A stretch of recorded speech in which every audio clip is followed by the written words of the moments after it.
대법숙의 조희대와 아홉 내란 난쟁이들의 쿠데타 후폭풍이 걷잡을 수 없이 커지고 있습니다.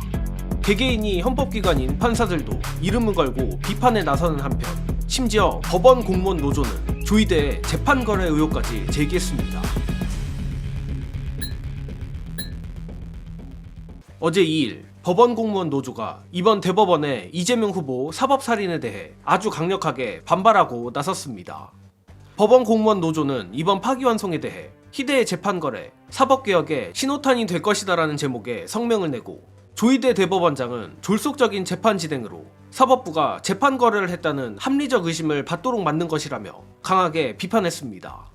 또한 법원 공무원 노조는 윤 씨가 임명한 조희대 대법원장을 포함한 대법관들은 윤석열의 길을 따라가려는 것인가, 대법원마저 내란 세력과 손을 잡는다면 민중들의 사법개혁을 위한 거센 저항에 부딪히게 될 것이라고 주장하면서 양승태 대법원장의 재판거래 시도까지 언급하는 등 사실상 조희대가 윤석열과 재판거래를 한 것 아니냐는 의혹을 제기했습니다.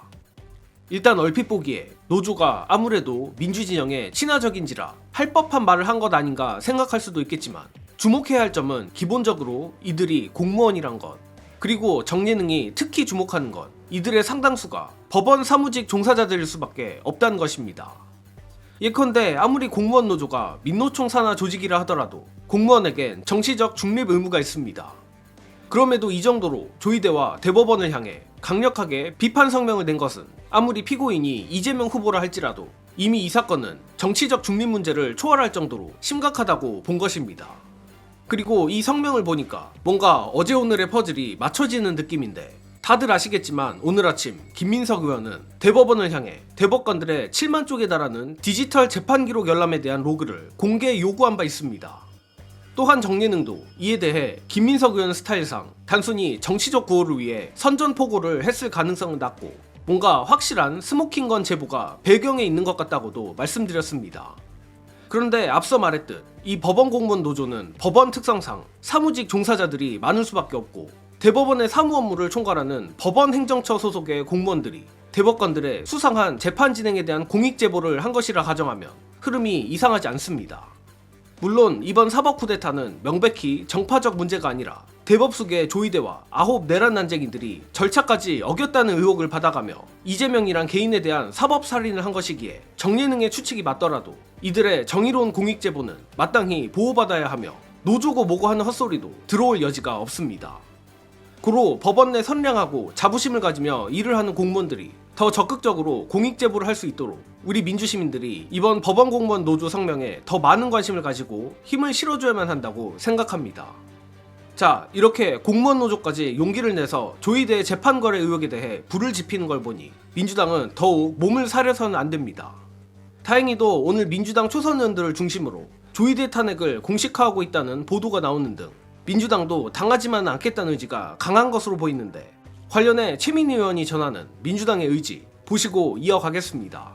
제가 이거 확실히 말하고 싶은 게, 중도는 센 쪽, 확실한 쪽, 예, 집권에서 잘 이끌어갈 능력이 있어 보이는 쪽을 택하는 거지, 조심하고 예쁘게 보이려고 하고 이런 쪽 택하는 게 아니다. 이 점 말씀드리고 싶고, 그래서 이게 지금 불안해 하실 텐데 녹록하진 않다. 그렇습니다. 그러나 지금 민주당이 그 옛날 같지 않아서, 저희가 예를 들면 지난번에 그 헌재 선고 앞두고 약간의 위기가 있었고 나중에 문영배 재판관이 정말 힘들었다 이렇게 얘기를 했거든요. 네, 그래서 그 위기 상황이 되니까 민주당이 일사불란하게 막 움직였잖아요. 그래서 지금도 안심을 시켜드릴 수 있는 한 부분은 뭐든지 다 한다. 후보를 지키기 위해서. 그런 얘기가 계속 나가줘야 돼. 뭐든지 다 한다. 그리고 자기들은 마음대로 하고 세상에 그렇습니다. 이게 말이 됩니까? 말이 안 되죠. 과반 이상의 국민들이 이런 온갖 탄압 속에서 지지하는 후보를 대법원이 나서서 말이 대선 됩니까? 개입해서 죽이겠다고 하는, 이게 말이 되냐고요. 말이 안 되죠. 그러면서 민주당이 국회의 권한을 다 활용해서 합법적으로 문제를 해결하려고 그러면 비난을 하잖아요. 그런데 그 비난에 움찔하지 않을 거다. 물론 그럼에도 불구하고 중도니 역풍이니 태평한 소리 나는 배돼지에 기름 낀 중진들도 없지는 않을 겁니다.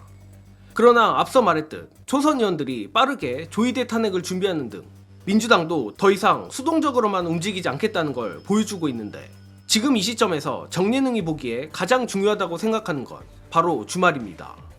일단 월요일부터 금요일까지 근무하는 공직자 및 공무원들 특성상 그들이 가장 취약한 시점이 주말과 공휴일이고 국회가 의지만 있다면 무슨 일이든 질러버릴 수 있는 시간이 주말입니다. 물론 공휴일도 예외적으로 본회의를 열 수는 있지만 이런저런 시비 없이 열 수 있는 시점은 역시 주말입니다. 예를 들어 2심 재판부가 15일부터 재판을 진행한다고 공지하긴 했지만 기습적으로 근무일이 되자마자 검사들을 불러 재판을 강행하겠다 우기고 극단적으로 선고까지 바로 해버리겠다고 억지를 부리면 냉정하게 말해 이를 막을 방법이 없습니다. 그렇게 민주당도 저들이 물리적으로 어떻게 할 수 없는 시간 동안 모든 세팅을 완료해놓고 저들이 조금이라도 이상한 움직임을 보이면 바로 행동에 착수해야 합니다. 따라서 민주당이 망설이지 말고 적의 약점을 집요하고 잔인하게 공략해주길 간절히 기원하며 이번 소식은 여기서 마치겠습니다. 시청해주신 여러분 감사합니다.